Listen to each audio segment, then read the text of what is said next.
শীতকালে নলেন গুড়ের নাড়ু খাবো না এমন কোনো দিন হয়? হ্যালো এভরিওয়ান, আসসালামু আলাইকুম। কেমন আছেন সবাই?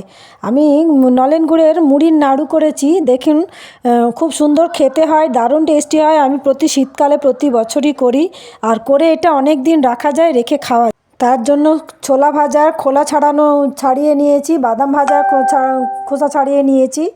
এবার এইগুলো দিয়ে এবার কড়া গরম করে তাতে নলেন গুড় কিছুটা দিয়ে দিয়েছি, এক বাটি না দু বাটি দিয়েছি আমি। আর আপনারা দেখলেন ছোলা ভাজাও এক বাটি আর বাদাম ভাজাও এক বাটি নিয়েছি।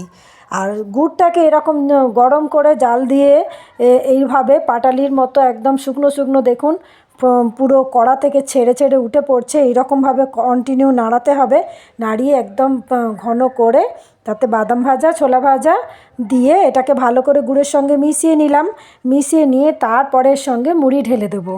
এর সঙ্গে মুড়ি ঢেলে আন্দাজ মতো মুড়ি দিয়েছি, আপনারা চাইলে পরিমাণ কম বেশি করতে পারেন।